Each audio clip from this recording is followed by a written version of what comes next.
Saludos amigas y amigos de todo el mundo. Bueno, vamos hoy a continuar hablando de algunos de los puntos que se tratan en este tercer capítulo, la comprensión errónea del cristianismo por parte de los creyentes. Bueno, más o menos estábamos en esta parte en la cual Tolstói nos dice que en tiempo de Constantino el sentido de la doctrina, en tiempo de Constantino, ya hablamos en el vídeo anterior sobre Constantino, sobre la iglesia, la gran iglesia, entonces no vamos a repetir lo que allí dijimos en el vídeo anterior. En tiempo de Constantino el sentido de la doctrina cristiana se reducía a una síntesis confirmada por el poder secular, síntesis de las discusiones que ocurrieron en el concilio, es decir, en una reunión mundana, una serie de personajes ambiciosos que buscan el poder, deciden lo que está bien, lo que está mal, etcétera, etcétera, lo que hay que destruir, lo que hay que eliminar, porque no está conforme a sus ambiciones y a las ambiciones de su aliado, que es ese imperio romano opresor.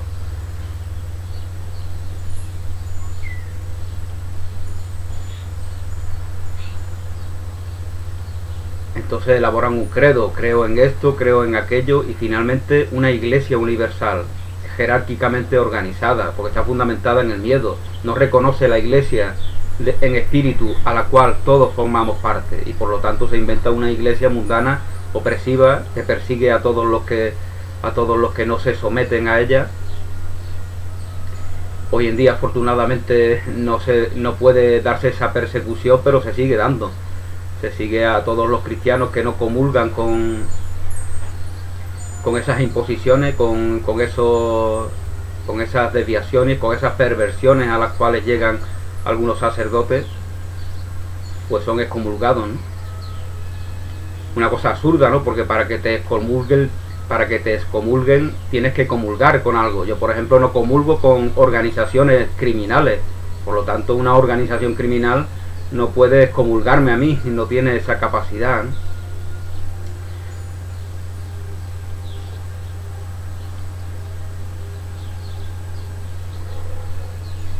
De tal modo que todo se hizo para que el hombre ya no crea en Dios, ni en Cristo, tal como ellos se rebelaron. Todo eso se hace para que el hombre ya no crea ni en Dios, ni en Cristo, ni que el reino de Dios está en nosotros, sino que solamente es lo que la Iglesia ordena y manda que se crea. Y hay una autoridad ajena a nosotros que nos impone lo que tenemos que creer. Si decimos que no lo creemos, pues nos mandan a la cárcel, a la hoguera, a fustigarnos la espalda, o nos excomulgan, ¿no? Como ellos dicen. Entonces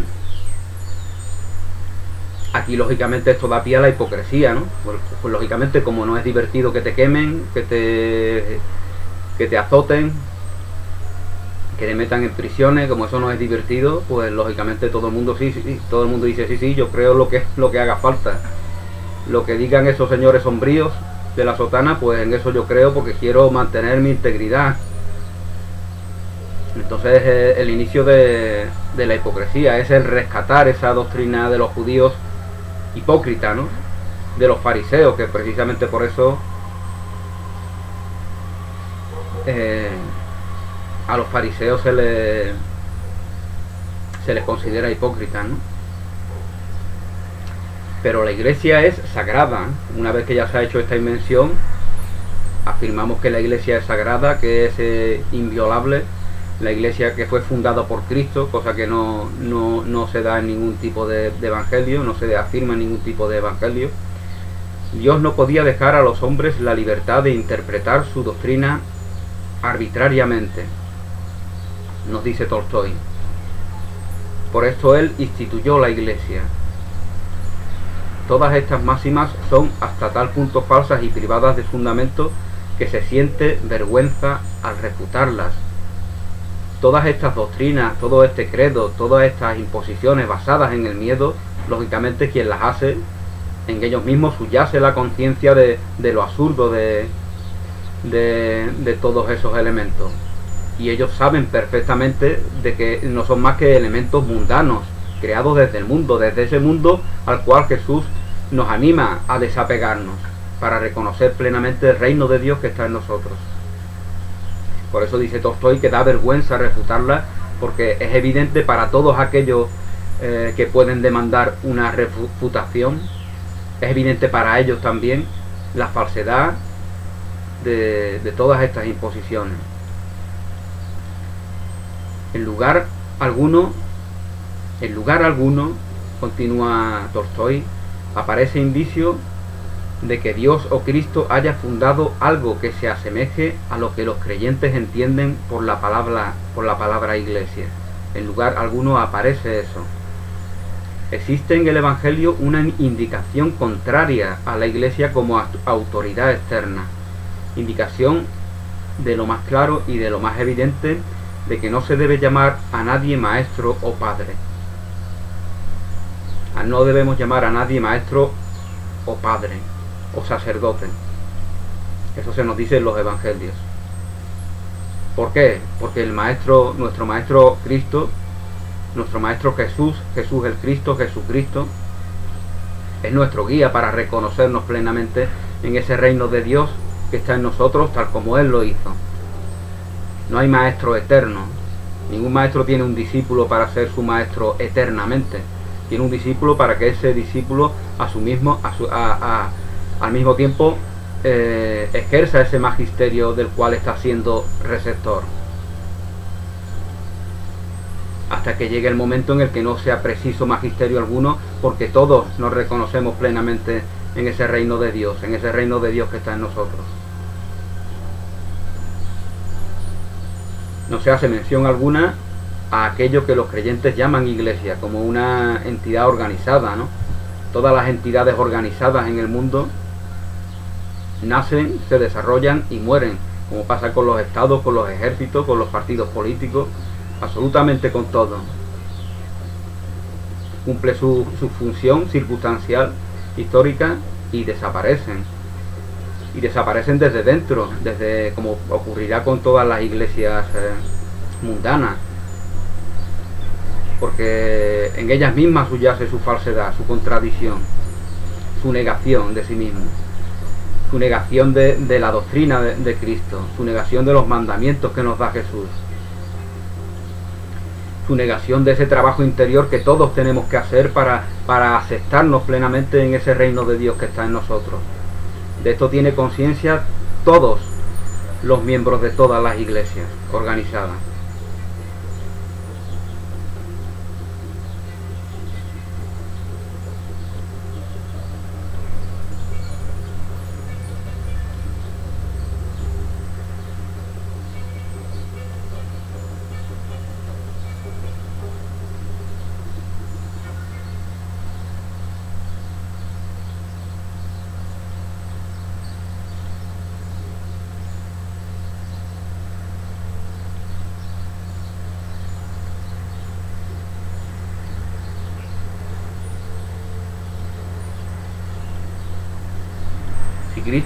Si Jesús hubiera establecido una institución como la Iglesia, lo habría hecho en términos tan precisos como cristalinos. Si Jesús hubiera querido instituir una organización llamada Iglesia en el mundo, lógicamente nos hubiera dado unas instrucciones precisas, no ambigüedad. Y habría dado esta única y verdadera iglesia, en vez de milagros que se utilizan para apoyar, en vez de fenómenos paranormales y fantasmagóricos que se utilizan para apoyar todo tipo de supersticiones. ¿Por qué? Porque no se tiene fe, porque no se tiene la verdad, no se tiene fe en la verdad de ese reino de Dios que está en nosotros, en nuestro entendimiento, en nuestras capacidades, en nuestra naturaleza amorosa. No se tiene fe en eso, y por lo tanto esas iglesias precisan de apoyarse en fenómenos paranormales, fantasmagóricos, porque no tienen fe ninguna. Solamente piensan que el hombre, la naturaleza humana es maligna, perversa, inclinada al mal, y por lo tanto tenemos que someterlos y encauzarlos a través de mandamientos, a través de doctrinas opresivas, porque no tienen fe en ese reino de Dios que está en nosotros. Son por lo tanto enemigos de Jesús, enemigos de la cristiandad, enemigos de la fe, enemigos de la bondad, del amor, de la verdad, del reino de Dios que está en nosotros. Por lo tanto, no solamente no son evangelizadores de la fe de Cristo, sino que son los que la combaten, los que tratan de desarmarla, y llevan 2000 años haciéndolo. Por lo tanto, y la única forma de que esto concluya es que reconozcas en ti el poder, el amor, la bondad, la belleza y todo lo que de Dios hereda en vida, porque la herencia se da en vida. Lo mismo sucede también en las relaciones familiares. Nuestra herencia se da en vida. En vida heredamos todo lo que nuestros padres, todo lo bueno que nuestros padres hacen por nosotros, ¿no? Eso es algo evidente, ¿no? No lo es para el ambicioso que está preso de lo mundano, ¿no?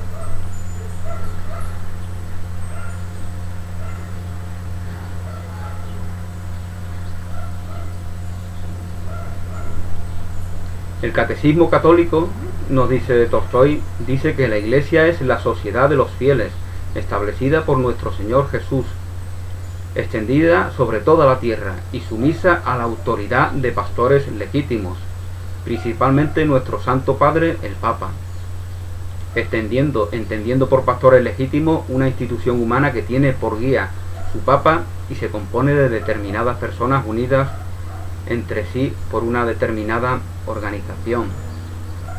Bueno, en el catecismo ortodoxo pues se dice algo similar, en el luterano, en el anglicano, se dicen, y en las decenas o cientos de iglesias excluyentes que se hayan creado, pues dirá algo parecido, ¿no? Los que no están conmigo están no en contra mía, sino en contra de Dios. Por lo tanto hay que perseguirlos, atacarlos, eliminarlos, y además en nombre de Dios. Lo hacemos sin remordimiento alguno, sin arrepentimiento alguno, sin que nos tiemble el pulso, puesto que Dios nos lo está demandando. Enviamos a millones de personas, de brujas, de científicos, de personas de cualquier tipo que no comulguen con nosotros, los enviamos a las hogueras, y lo hacemos sin ningún tipo de dubitación ni arrepentimiento, sino con la alegría que nos da servir a Dios. Esta es la forma en la que ha estado operando durante cientos de años la Iglesia de Roma, ¿no?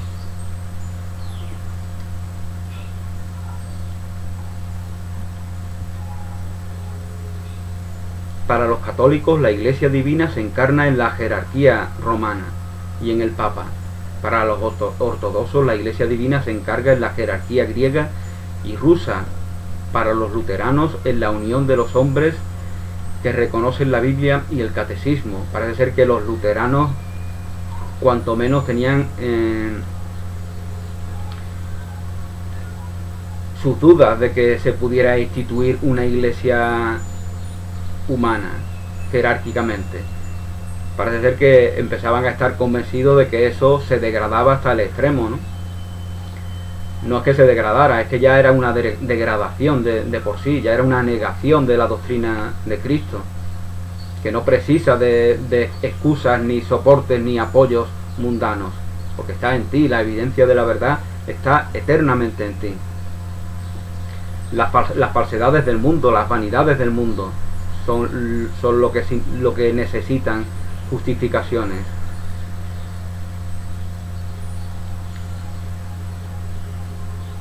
Por eso el que no está convencido de su propia fe permanentemente necesita aludir a otras personas, a otros maestros.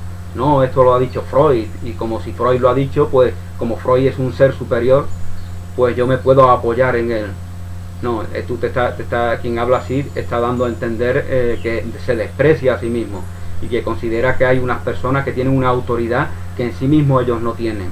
Por lo tanto, si ellos para sí mismos no tienen autoridad, ¿qué autoridad pretenden tener para sus semejantes? ¿Qué autoridad pretenden tener para sus semejantes? Aquellos que precisan de justificarse en elementos ajenos a ellos mismos.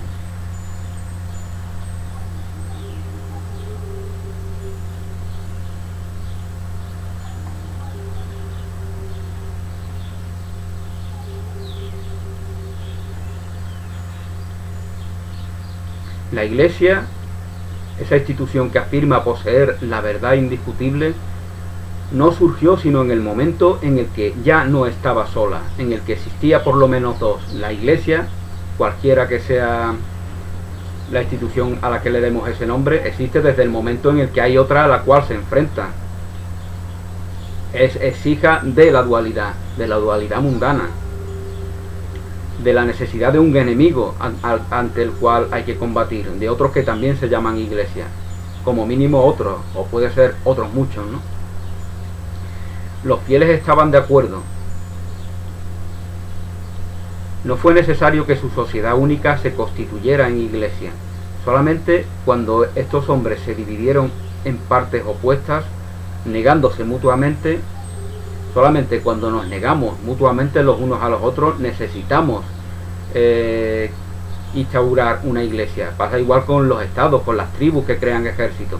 Cuando una tribu crea un ejército, cuando considera que la tribu de al lado es un enemigo y por lo tanto tenemos que armarnos para combatir contra ellos.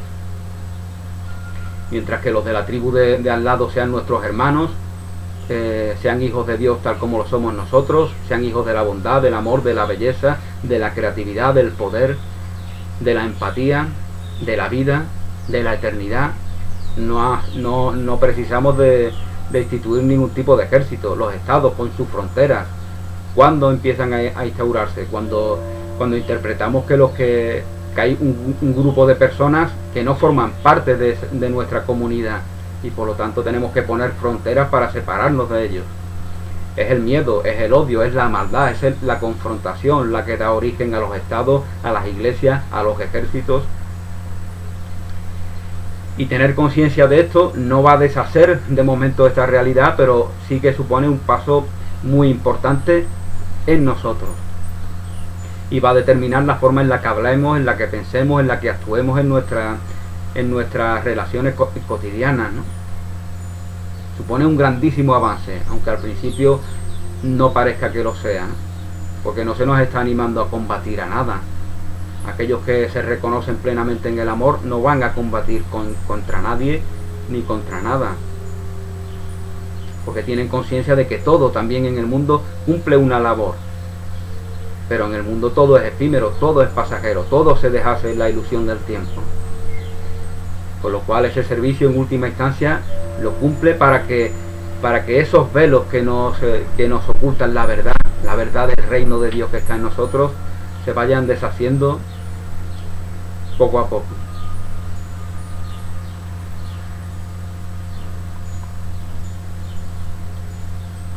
Bueno, pues nos comenta Tolstói cómo cada parte de esas dos iglesias que se enfrentan tienen la necesidad de afirmar su ortodoxia, atribuyéndose la posesión exclusiva de la verdad. Ya piensan que la verdad no es algo que esté plenamente en todos nosotros, sino que es un arma de combate. Está en nosotros y aquellos que no están con nosotros están contra la verdad y por lo tanto combatimos contra ellos. Instituimos una iglesia para combatir contra ella. El concepto de una iglesia única fue consecuencia del hecho de que cada uno de sus participantes, en desacuerdo, declarando ser el otro el lado herético, reconoció como infalible solo su propia iglesia.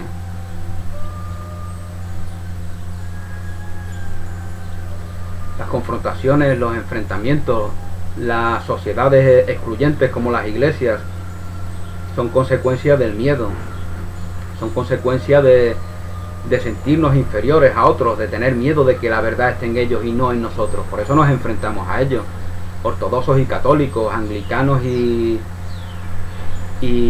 cualquier otra iglesia se enfrentan los unos a los otros a lo largo de la historia. ¿Por qué? Porque tienen miedo de que la verdad sea algo limitado y que esté en los otros. Por lo tanto tenemos que combatirlo, tenemos que eliminarlo, para así pensar que verdaderamente la verdad está en nosotros. Convertimos entonces a la verdad en un arma arrojadiza, o en un elemento mundano, y en el mundo, como dijimos anteriormente, todo nace, todo tiene un desarrollo y todo muere.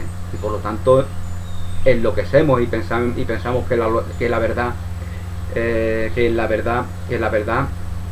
está también sujeta a esas premisas mundanas.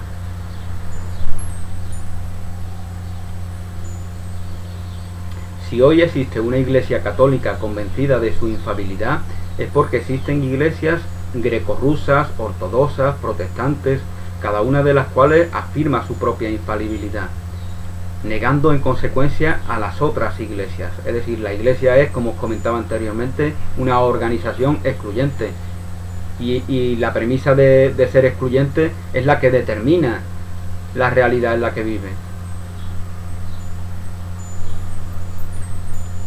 Por lo tanto, es la confrontación, el enfrentamiento, el soporte, la base, el fundamento sobre la cual se construye esa iglesia. Pero Jesús no habló de enfrentamiento, de confrontación, de persecución de otros. Jesús habló de compartir el amor que somos. Jesús habló en sus mandamientos de no responder al mal con la violencia, de no mirar a personas de otros países como extraños, porque también son nuestros hermanos. Esas son las cosas de las cuales hablaba Jesús.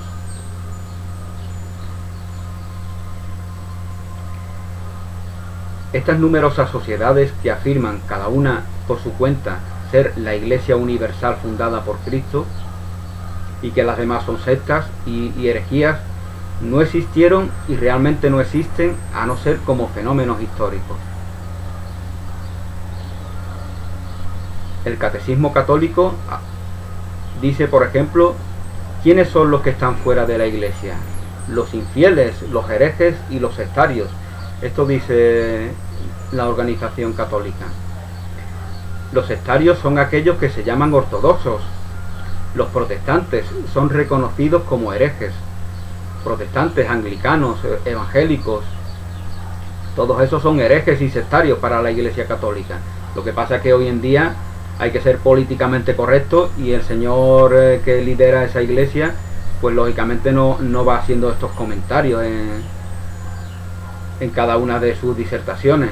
Pero eso es lo que todavía sigue pensando la Iglesia Católica, que aquellos que no están sometidos a su yugo son herejes, son sectarios y son enemigos de Dios.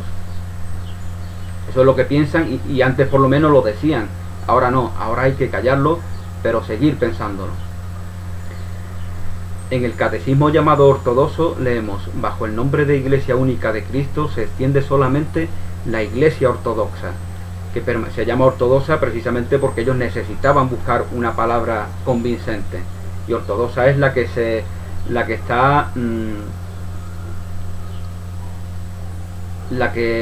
está arraigada en unos principios. Ellos lo tenían difícil encontrar una palabra, porque ya los otros le habían robado lo de católico, que significa universal, Iglesia universal, y por lo tanto necesitaban un concepto que fuera seductor, que fuera convincente, y eso de ortodoxa pues les venía como anillo al dedo.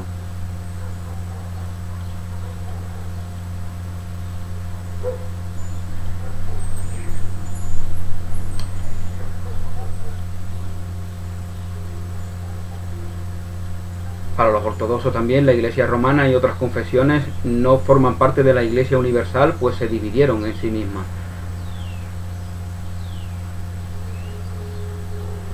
Para los ortodoxos, igual que para todas las demás congregaciones jerárquicas de las cuales estamos hablando, los que no forman parte de ella son herejes, son sectarios y son enemigos de Dios.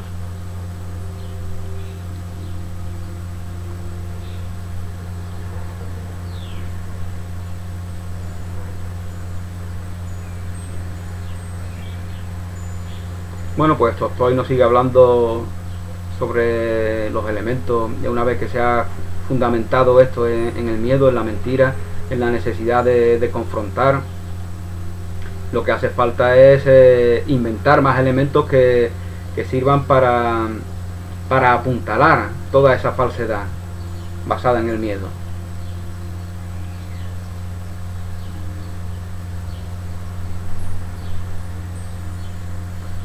Cada iglesia tiene como base de su fe la tradición ininterrumpida transmitida desde los tiempos de Cristo y de los apóstoles. Bueno, afortunadamente tradiciones como quemar a los herejes, a las brujas, torturarlas con esos elementos de tortura, ¿no? Con ese sadismo con el que se ensañaban los ministros de esa iglesia católica, ¿no?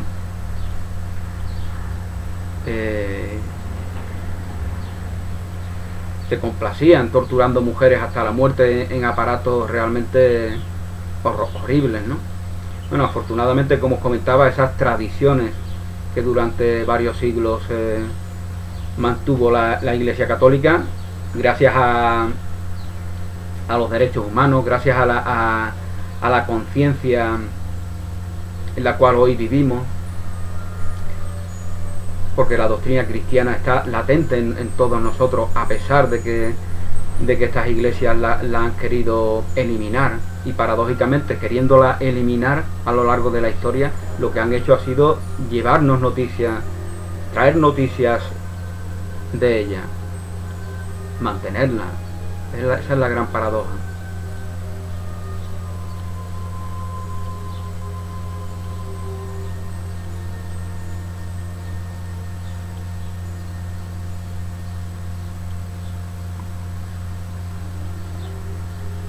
Cada rama del árbol viene de la raíz sin interrupción, pero de esto no se puede en realidad deducir que cada rama sea la única rama. Bueno, aquí Tolstoy nos pone el ejemplo, compara las iglesias con las ramas de un árbol. Vemos una rama, y si en ese momento solo vemos esa rama, no por eso vamos a deducir que no hay más ramas. Cada iglesia presenta las mismas pruebas de su continuidad en la tradición y los mismos milagros en apoyo de su ortodoxia. Ya como hemos negado, como comentaba anteriormente, ese trabajo interior que es propio del cristiano, lo que hacemos es excusarnos en fenómenos paranormales, apariciones, etcétera, etcétera.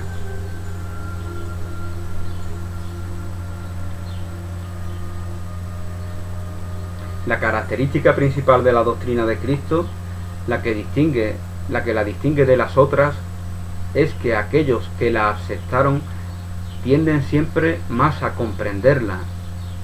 Este es un punto muy importante. Da igual que estemos en iglesias, en sectas, en congregaciones de cualquier tipo, excluyentes, que se enfrentan, que rinden culto a la violencia. Si todas esas organizaciones son cristianas, en todas y cada una de las personas que forman parte de ella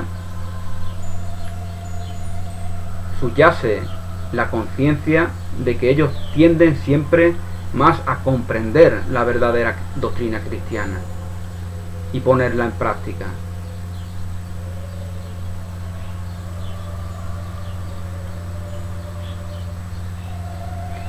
La Iglesia afirma la comprensión definitiva de la doctrina y su cumplimiento. Por lo tanto, ninguna iglesia que afirme ser la comprensión definitiva de la doctrina y de su cumplimiento, esta misma afirmación es una herejía de por sí, porque lo que define a la doctrina cristiana es esa permanente búsqueda de comprensión que llevamos a cabo todos los cristianos. Con lo cual, delegar en una autoridad ajena a nosotros es negarnos en nuestra cristiandad, negarnos en ese trabajo interior, en esa búsqueda de la comprensión de la doctrina cristiana. Por muy extraño que nos pueda parecer, a nosotros que fuimos educados en la doctrina errónea de la Iglesia como institución cristiana y en el desprecio por la herejía, y exactamente lo que se llamó herejía, se constituía el andar por el camino recto, es decir, en el verdadero cristianismo, el que no dejaba de ser cierto sino cuando este camino se interrumpía y se fijaba en la herejía como la Iglesia en sus formas inmóviles. ¿Qué es de hecho la herejía? Lean, nos dice Tolstoy, todas las obras teológicas que tratan de este asunto, y no encontrarán en lugar alguno ni siquiera algo parecido a la definición de herejía.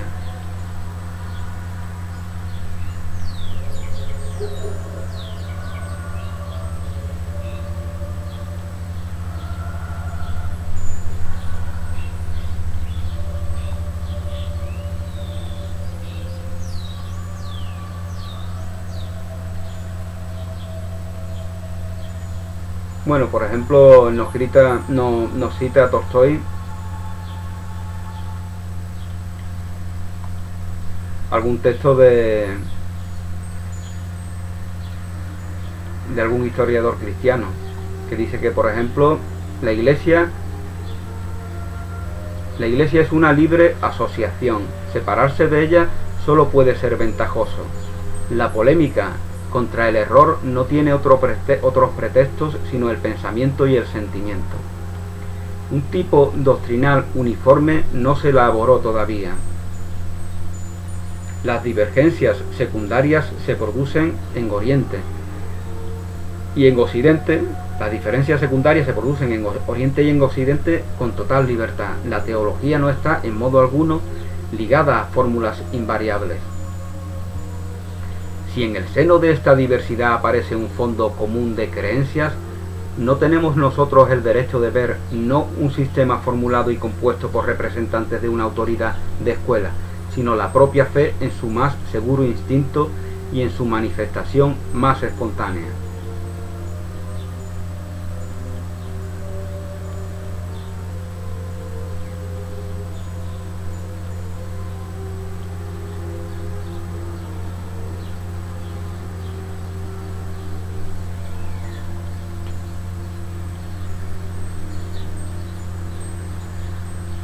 Para decir que el gnosticismo y el ebionismo son las formas legítimas del pensamiento cristiano, es necesario decir audazmente que no existe pensamiento cristiano ni carácter específico donde se lo pueda reconocer. Con el pretexto de ampliarlo, lo diluyen. Nadie en los tiempos de Platón habría osado dar su nombre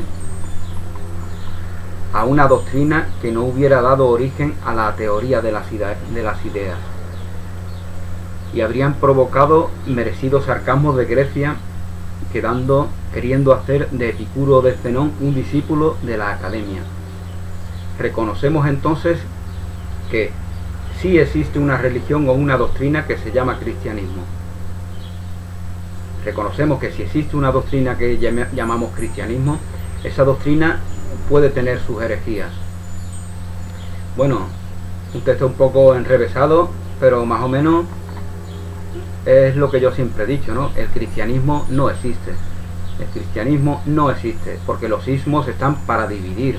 El único ismo que une es ese que tiene una T en medio, que es el que une, como ocurre con la ciudad de Cádiz, con respecto a la península ibérica. Es ese istmo que nos une a la península. Ese es el único ismo que une. Los demás ismos, socialismo, comunismo, liberalismo, cristianismo, todos están basados en la separación, en la exclusión de aquello que no forma parte de ese ismo. Además, un ismo es algo ya definido, no es un trabajo interior como la doctrina cristiana en nosotros, no es una búsqueda de la verdad.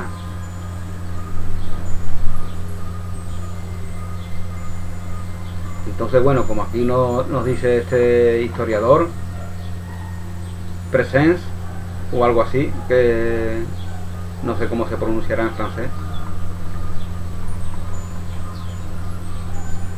una doctrina llamada cristianismo puede tener sus herejías por el simple hecho de querer instituir algo ya definitivo, que los seguidores simplemente deben de obedecer y someterse a ello. Ya da lo mismo que nos sometamos o que no nos sometamos. Lo hacemos porque el miedo nos impulsa, el miedo o la tradición, la costumbre, el hábito nos impele a hacerlo.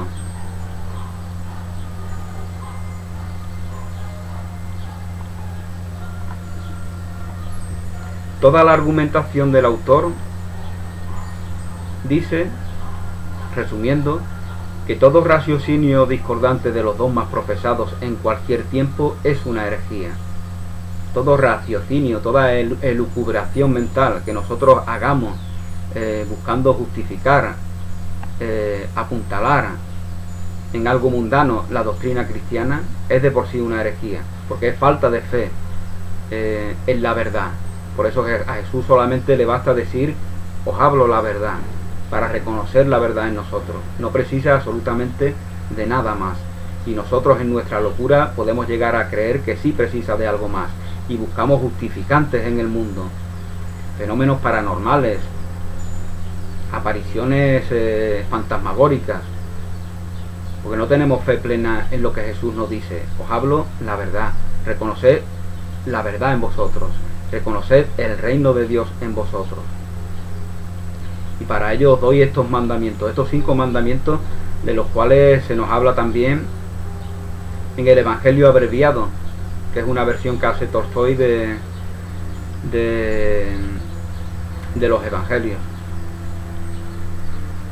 Esos 5 mandamientos, como comentaban, son guías, son caminos que nos ayudan al reconocimiento pleno de ese reino de Dios que está en nosotros.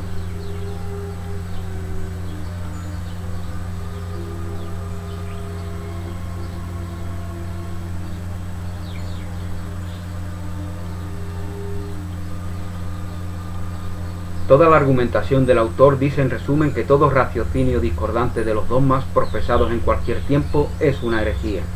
Pero en una época y en un lugar cualquiera, los hombres ciertamente profesaban algo, y esta creencia en algo, en cualquier época, los hombres necesitaban de creencias.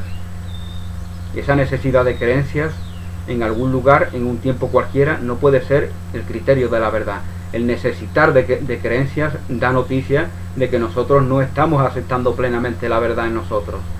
Por lo tanto, las creencias solamente nos sirven, solamente son positivas, solamente son válidas si están conformes con esos mandamientos, que nos llevan a la aceptación plena de ese reino de Dios que está en nosotros.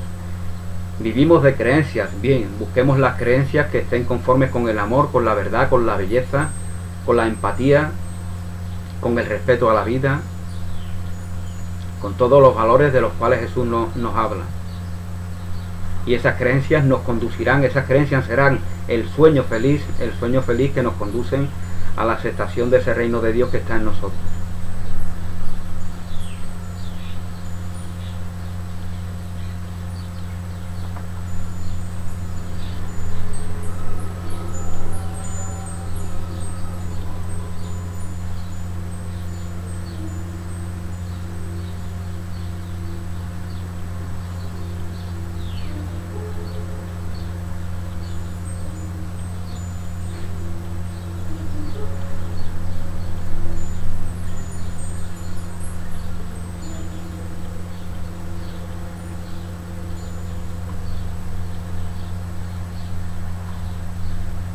Bueno, y vamos a leer también otra cita que hace Tolstói, una cita de Gottfried Arnold, que dice en uno de sus libros que toda la historia no nos demuestra que los mayores creadores de herejes fueron precisamente aquellos doctores a quienes el Padre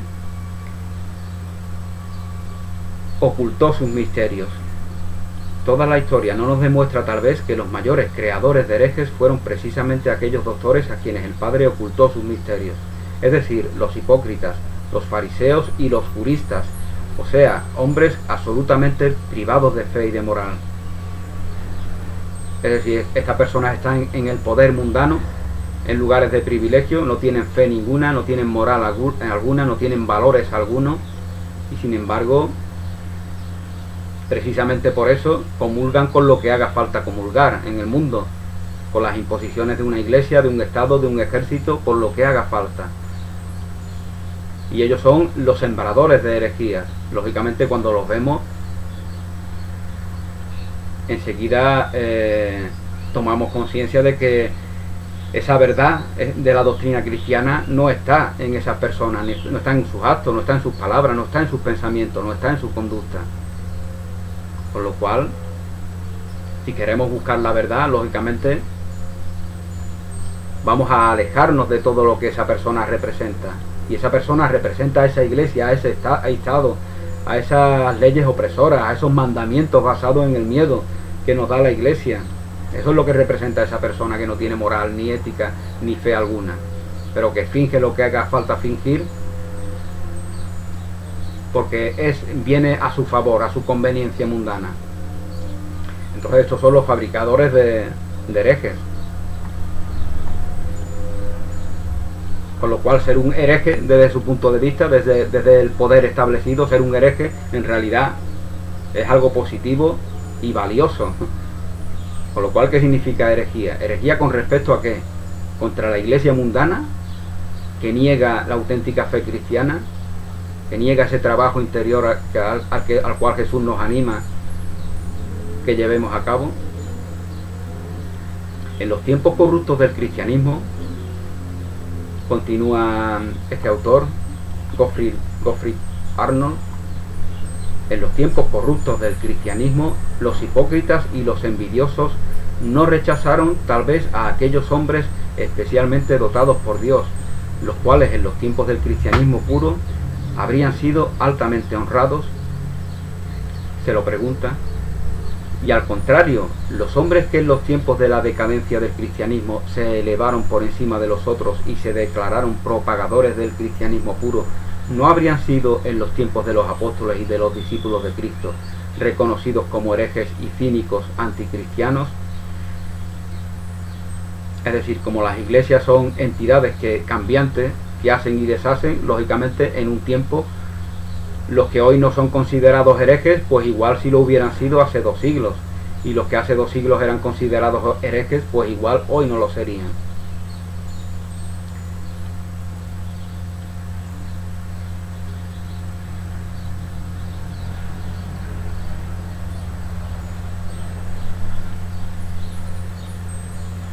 Y si los actos y pensamientos de Dios parecen al hombre tan grandes y tan profundos que él no puede encontrar palabras correspondientes para expresarlas, ¿debemos considerarlo hereje porque no puede traducir exactamente lo que siente? Esto es algo muy importante. Realmente, ¿hasta qué punto nos permite compartir el lenguaje verbal o no verbal? Esa verdad reconocida en el reino de Dios que está en nosotros. Hasta un punto determinado, ¿no? Pero si es hasta un punto determinado, no es plenamente. Por lo cual el lenguaje no nos permite compartir esa verdad. Por eso tienes que reconocerla tú en ti mismo. Y eso, que yo te lo diga, no tiene valor alguno. Tiene valor que te lo dice Jesús en los evangelios. Te hablo la verdad, sin embargo, no me crees. Os hablo la verdad y no me creéis. No os queda otra que creerme, que creer la verdad en vosotros mismos, porque la verdad está en todo lo que está vivo. La verdad no tiene fronteras ni límites. La mentira no puede limitar con la verdad, porque la mentira no existe. La mentira no es verdad. Por lo tanto, es una locura pensar que la mentira tiene el mismo valor que la verdad, cuando la verdad lo es todo. La verdad lo es todo. Todo lo que es verdad. Todo lo que está conforme con ese reino de Dios que está en nosotros.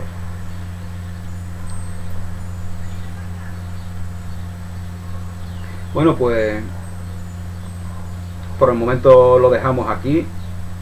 Seguiremos hablando sobre este capítulo. Aún nos queda algún que otro punto. Espero que mis reflexiones personales os hayan sido de alguna utilidad. Que paséis un día muy feliz. Un abrazo y hasta pronto.